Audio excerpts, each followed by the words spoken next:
This video is the continuation of the story The Canterville Ghost Chapter 2. In Chapter 1, we saw that the Otis family purchased the Canterville Chase and moved in. They were made aware of the ghost with the blood stain on the floor near the fireplace, which Washington Otis cleaned it. And they were very tired for the journey, because of the journey, and all of them were tired for the night. Here in Chapter 2, we see that they encounter with the so-called legendary ghost, which everyone kept on warning them that they shouldn't buy the house because there was a ghost staying in the house. So the next morning, all of them woke up and they came down to have breakfast. As they were coming down to the breakfast table, they saw that there was bloodstain near the fireplace, the same place that they saw yesterday, and it was still there. Washington could not believe his eyes, nor the family. At this, Washington said that it is not the fault of the Paragon detergent, the stain remover. It is, for I have tried it with everything, and it worked. It really worked. That maybe it is the ghost who is doing it, he said like that. And saying that, he went down on his knees the second time again, and he started to clean it with Paragon detergent, the stain remover. He started to clean it again the second day as well. And also the third day, when they came down to for breakfast, they saw the same stain again near by the fireplace. This time also, Washington Otis cleaned it again. He cleaned it, and he cleaned it again with the same stain remover. The third morning also, when he woke up, when the family woke up, they could see the same stain on the same spot by the fireplace. This time, they were so intrigued by what is happening, there in the house with the blood stain. So that very morning, they decided, that maybe the ghost is real. What people are saying is real. They started to believe the existence of the ghost in the house. So to which Mrs. Otis, the wife, said that she will join the Psychical Society. Psychical Society are those other society where they discuss about supernatural beings. So she said that they will discuss. She will join the Psychical Society. And Washington also, started writing dissertation about the connection between violent crime and supernatural bloodstains. So all through the day, they discussed about the ghost and supernatural beings. And Mr. Otis also said that maybe he was so much, stubborn of not believing that ghost was real. So the day was spent discussing like that. On the next day, they could see the same stain again, but towards the evening, the day was very warm and sunny. The next day, the fourth day, it was very warm and sunny. So towards the evening, it was cool. So they decided that they should go for a ride. So the whole family went for a long drive. They didn't return home till late till late at night. Okay, at 9 o'clock, around 9 o'clock, they returned back home. When they returned back home, it was late, so they had a light supper.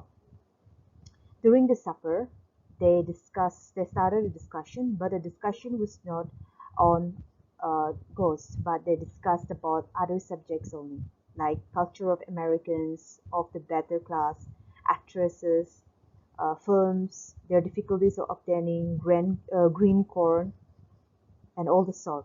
But none of them brought the topic of the ghost because they already forgot it. So it was already 11 o'clock at night.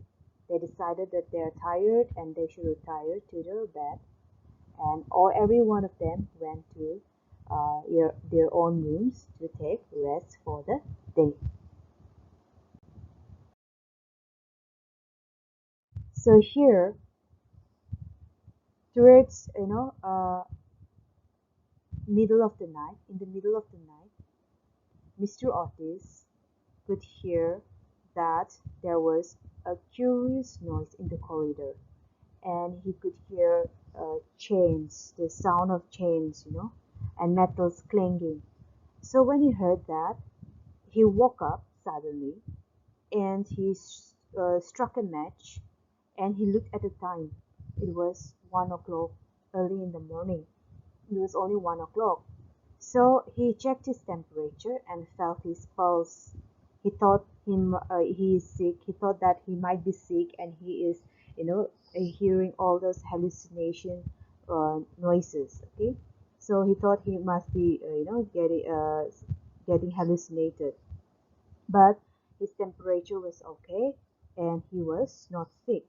So from the drawer by his bedside, he took out a bottle, and then he went towards the door of the bedroom. So when he opened the door, he could see that in front of him he saw an old man of terrible aspect. The eyes were red, burning coal. Hairs were long. It was all matted and in coils. It was the hair that has not been combed for years and years, and it was not washed. His garments were antique-cut. From his wrist and ankles hung rusty chains. Okay, so because of that, it was making noises, that curious, strange noise. So when Mr. Otis saw that, he offered him the bottle that he was holding. The bottle was none other than Temne Rising Sun Lubricator. It was a lubricating oil, which makes the chains, the metals, soft, from rusting, soft, and it doesn't make sound if you apply that. So Mr. Otis gave the lubricating oil, the bottle, to the ghost, saying that, uh, my dear sir, I really insist that you should oil your chains because it is making terrible noise and is disturbing us from sleeping. Okay, so please apply it. And then there was a table nearby, a marble table, so he kept the bottle on the table. And then he also added that if you want to, if you don't believe, just read the instruction on the bottle, cover of the bottle. All the instructions are written, and also as well as the testimonials are being written, how people has used, and how it worked. Everything is written there, so you can have a look. And then he also added that if you need more, just let me know. I will provide you again. Okay. And saying that, he kept the bottle and he shut the door behind him and he went off to sleep. When uh, when the Canterville Ghost, Sir Simon, saw that, he just stood there motionless without moving. Okay, and he just stood there shocked. And after some time, he recalled himself, and he took the bottle and he smashed on the floor. Okay, and he ran down the corridor, groaning and emitting a ghastly, frightening green light. As he was running down the corridor, the ghost was attacked with pillows. He was attacked with pillows. Okay, so when he turned around to see who is attacking him, he could see that there was two little white robed figures.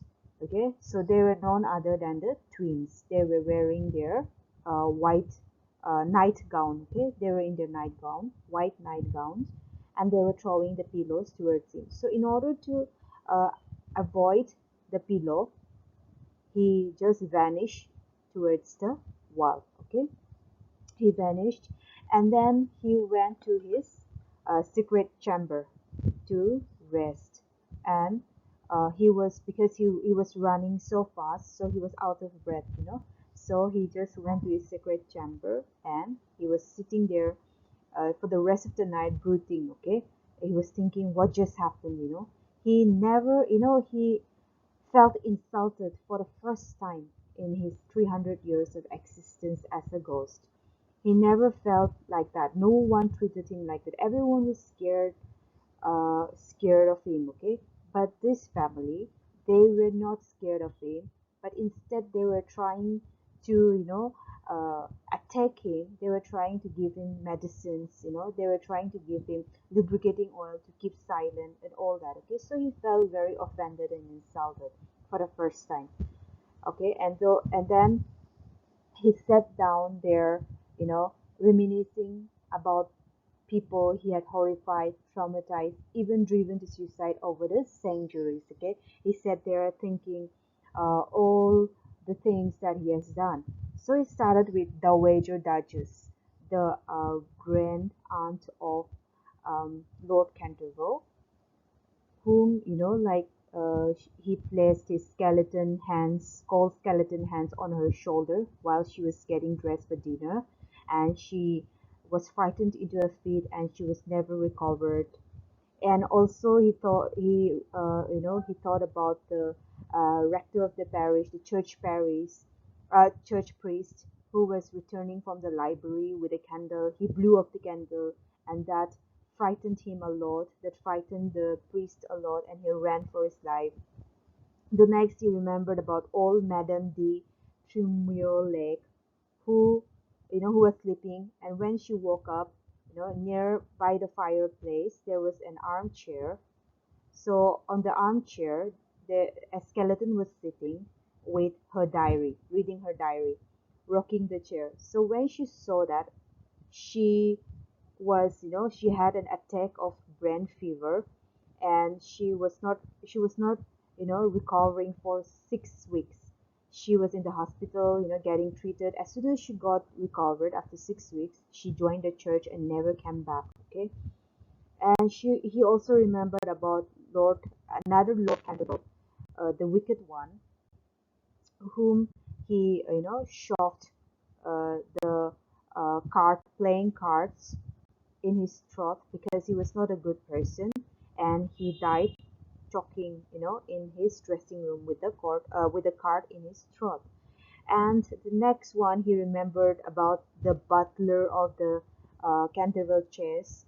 The butler was in the pantry room, and he saw, something. He heard something tapping on the window, so window pane. So when he tried to see what it was, he could see a green hand tapping on the window pane, and that shook him a lot and frightened him. So he took out his own revolver, and then he shot himself, and there he died. The next, he thought about the beautiful Lady Stutfield, who was always obliged to wear a black velvet band around her throat. It was because she was hiding the mark of 5 fingers burnt upon her white skin, and she could not bear it, and so she drowned herself at last in the crab pond at the end of the King's Walk.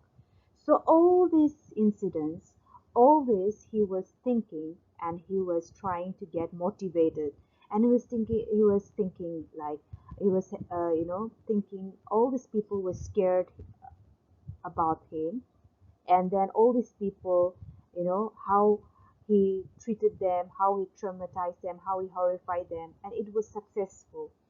And suddenly he thought about this American family, this Otis family, and he thought, why they are not getting scared, why are they not giving him the uh, rights of being a ghost, okay? And then he promises himself that he will take revenge on each and every one of them according to how they have treated him, okay? So that is how the story ends here, and we'll see what happens in the next chapter. Thank you.